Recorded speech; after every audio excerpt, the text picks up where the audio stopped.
What's good, team? Right now I'm about to bring you guys another top 10 video today, and today's top 10 video is going to be top 10 amazing tech cards you guys should try. Because in this format right now, there's a lot of fucking decks to be played, from RAI-OH to Blackwing. So in this video, it's going to be my sole purpose to give you guys 10 tech cards I think can help you guys wreck the meta. So without further ado, let's begin.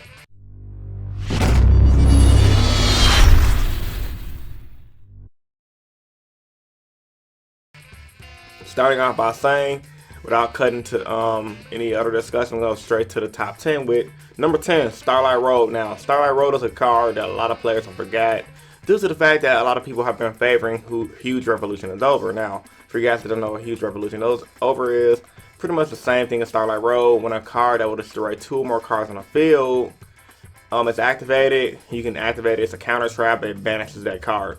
Now, Huge Revolution is over is a great card, don't get me wrong. It can help you save you from a Twin Twister, but the thing I like about Starlight Road is you get 2 negations.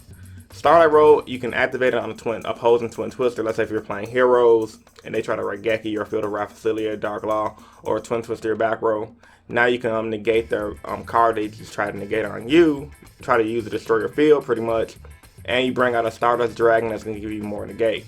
That's very powerful. Yeah, Starlight Road can get hit by Solemn Warning, Solemn Strike.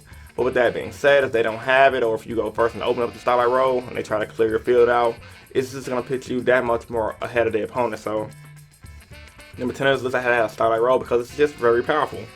Coming to this at number 9, I have Book of Eclipse. Now, this is more for TCG players and OCG players that may be watching. In the TCG right now, a lot of players are not playing Book of Eclipse. They're favoring Source of Consistent Light, reason being for the Cosmo matchup, and for the BA matchup, you can fuck them over. But Book of Eclipse is a great card to attack in this format because it's chainable. And for you hero players out there, like I said in my last week's video, you can chain it on your opponent's turn when they try to get rid of your Dark Law with one of their monsters. And then when their monster flip up during the end phase, they draw. I mean, yeah, they may draw one, but Dark Law effect kicks in, it vanishes. It's just an overall universal solid card that players were running a lot in the Necros format, but it's not running in this format. And I believe when the ABCs come out, a lot of TCG players might adapt to the OCG abilities for running this card. So have Book of Eclipse on the number 9 because it's a powerful card. I plan on picking up 3 copies of myself today and just sitting on because that card is really good. Coming to this at number 8, the Phantom Knight. I think it's the card Break Sword. The card I've been taking in my hero deck. That card is broken.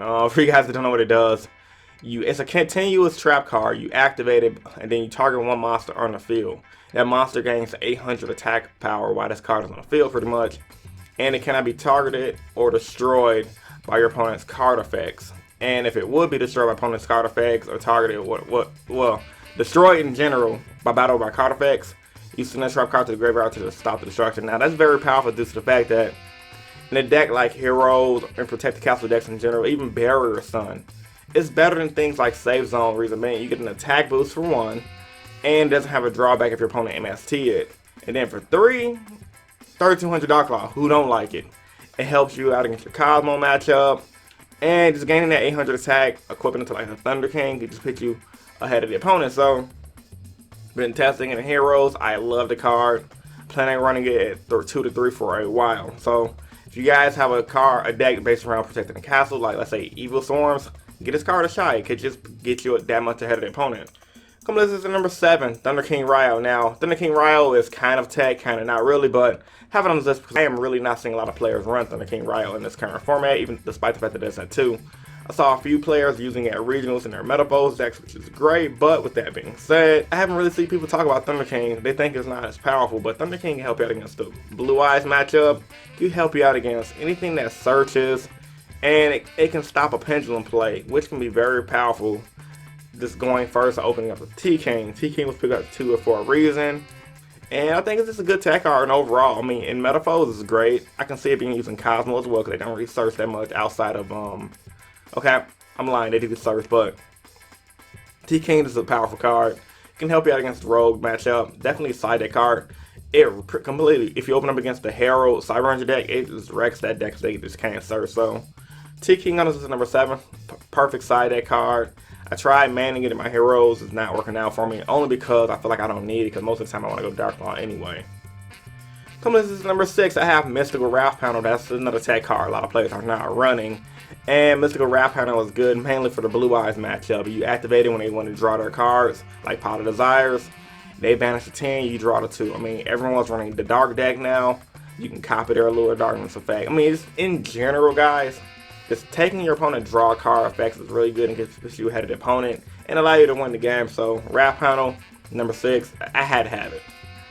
Coming to number 5, I have the Fairy Tale Snow. Now, this card is fucking lit. Like, when you normal, it's 1700 beater. When you normal summon it, you book a moon an opponent's monster. Now, that's great. It can help you get over big monsters, get you out of situations like, once again, Dark Law. Now, other than getting you out of the situations, you can banish cards from the graveyard or on your field to bring it back. That's good because it allows you to get more utility out of it in the late game. If the game lasts to the late game, with decks like Lightsworn and etc. To give you access to rank 4s, getting over an opponent's monster that can be targeted. It's just a good card. It caught me off guard at regionals, and I had to have this list at number 5 because it's a really good card. It's scary, so yeah, Fairy Tale Snow, very hard. Try checking it out. Coming to number 4, I have TYPHOON. Now, TYPHOON is a card that was ran a lot in the heavily Pepe format, and players are kind of swifting away from it right now. But with that being said, I think TYPHOON is a card that should see play in a lot of players' side decks due to the fact that we do have the Metaphors now as a number 1 Pendulum deck. We're going to have the DDD as another Pendulum deck. And just if they go first, you can open up your TYPHOON. You can TYPHOON one of their scales. And if you hit the right scale, you can just put them behind. So TYPHOON's a great card for any Pendulum matchup. And I just had to have it as number 4 because it's that good. Coming up to number 3, I have Grave or Super Ancient Organisms.